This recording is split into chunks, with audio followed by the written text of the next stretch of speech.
tous, ravi de vous retrouver pour une très belle recette. On termine la semaine en beauté. Purée de panais, des légumes d'autrefois et les huîtres. Et bien évidemment, c'est une idée de chef.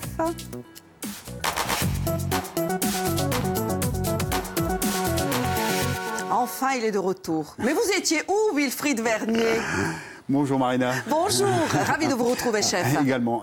Je sais que vous aviez beaucoup de boulot, donc c'est Palm Beach, voilà. route des Sanguinaires, Ajaccio, mais la saison était chargée, bonne, quand même, et vous n'avez pas pu vous libérer ni en septembre, ni en octobre. Malheureusement, voilà. Mais vous êtes là. Je suis content d'être là aujourd'hui. Voilà. Également. Donc vous avez eu une très très belle idée donc, de nous faire les huîtres. Sachez que sur ce plateau, c'est que la deuxième fois que l'on fait les huîtres. Ouais, alors ce ne sont pas les fines claires, ce sont les au-dessus. Les gilardos. Classe. Voilà.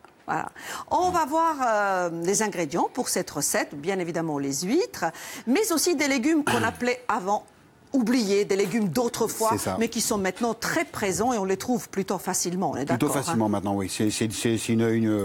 Ils sont revenus en force en fait. C'est vraiment une mode maintenant. Ouais. La recette est déjà affichée pour nos téléspectateurs, mais on la verra un peu plus tard aussi. Donc il nous faut. Alors qu'est-ce que vous avez choisi? Alors du panais. Le panais. Donc le panais, ça va nous servir pour faire la purée. C'est l'ancêtre de la carotte. L'ancêtre de la carotte, bien entendu. Le topinambour, qui est autrement appelé l'artichaut de Jérusalem, pardon. Parce que ça a un goût d'artichaut. Artichaut, noisette, voilà. C'est ça. Et la betterave golden, qui est donc la betterave jaune, qui est aussi. Elle est belle, hein. Elle est très jolie, sucrée. Croquante, donc voilà, c'est ça, le petit bouquet de thym pour bien sûr. Pour agrémenter. Je vais le chercher le bouquet. Non mais c'était voulu, ce sont des effets spéciaux. Je suis là. Voilà, merci bien. Et le bouquet. Et puis donc on va terminer donc la purée de panais. On va la fruiter un petit peu, c'est-à-dire juste avec un petit quart de banane. Alors ça, c'est surprenant. Ouais. Est-ce que vous avez fait des tests avant de faire une recette comme ça et oser un bout de banane? Bien sûr. Donc là, il y a quelques jours, plutôt en début fin octobre, on a essayé avec de la carotte. Ah oui. Ça fonctionnait très bien. D'accord. Donc je me suis dit aujourd'hui pourquoi pas avec le panais qui donc forcément l'ancêtre de la carotte, et ben c'est encore mieux quoi. Et c'est juste ça donne un peu de douceur nécessaire pour que cela soit parfait. Donc avec la force de l'huître. On a très bel équilibre. Un équilibre qui est phénoménal. On a quelques jeunes pousses là-bas, j'imagine, qui vont nous servir pour la décoration. On a le bouillon de volaille. De volaille qui est fait par nos soins également. D'ailleurs, ne jetez pas les carcasses de poulet. C'est important. On a trop souvent l'habitude de jeter les carcasses de poulet qu'on a tendance à cuisiner. Donc ne jetez pas les carcasses de poulet, qu'elles soient cuites ou crues. Ne les jetez pas, gardez-les dans le frigo. Le lendemain, vous les mettez dans une casserole avec de l'eau, un verre de poireau, une carotte, une petite garniture aromatique. Vous faites bouillir ça pendant une 30 minutes, 40 minutes. On filtre ça. Vous mettez ça dans les cubes de glaçons au congélateur. Et pendant plusieurs jours, vous avez un bouillon maison. Voilà. On a vu aussi du gros sel noir qui nous servira à disposer les huîtres. Pour stabiliser les huîtres.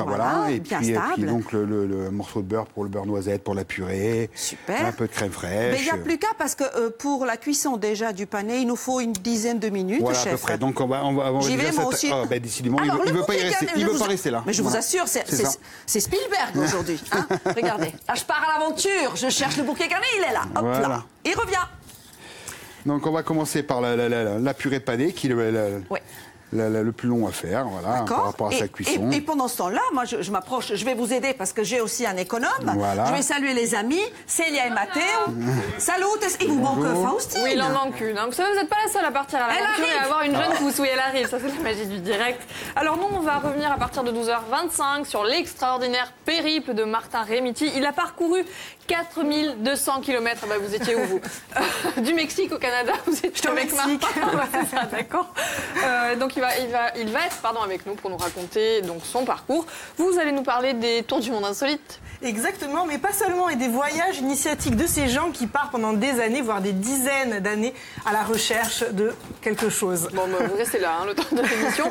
Alors nous, on va partir sur les sentiers du GR20 et on va parler de toponymie. On va faire un tour sur les sentiers du GR20, effectivement, et puis on va voir vocabulaire, toponymie et les sentiers, on va les découvrir. Et puis à 13h, vous savez, demain c'est la semaine européenne de réduction des déchets qui va commencer. Alors on va vous donner des idées pour consommer mieux et jeter moins. Voilà ma chère Marina. Super, on a bien noté. Qui aime les huîtres, les amis? Je passe mon tour. Ah, Faustine a levé la main, donc on va lui garder. Moi, j'adore ça. Donc là, on a épluché les panais. On va les découper les petits cubes. Moi, je vais préchauffer ici. C'est bien celle-ci, chef. C'est celle-ci, exactement. On va lui mettre le beurre dedans, directement. Oui. À quelle puissance? 7, 6, 7? Oui, voilà, très bien.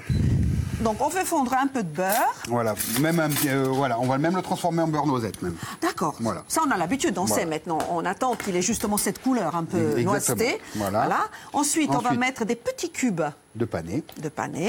On va déglacer au fond de volaille. D'accord. Et écrémer, et puis on va laisser cuire tranquillement. Là, on va baisser le feu après pour que ça cuise. Une dizaine de minutes. Mais ça tombe très bien, Wilfried, puisqu'on a une coupure de 10 minutes exactement. Donc la cuisson sera terminée lorsqu'on reprendra à midi 05 précisément. En attendant, je vous laisse en compagnie de Henri Mariani qui vous présente le flash en langue corse, Christophe Zagaia qui vous présente la météo en langue corse. Et moi, je vais aider le chef pour avancer un petit peu plus vite et finir la découpe du panais. Bon appétit si vous êtes déjà à table. Je vous embrasse très fort. Restez gourmands. À tout de suite. À tout de suite. Allez, chef, je prends un autre couteau et je vous aide.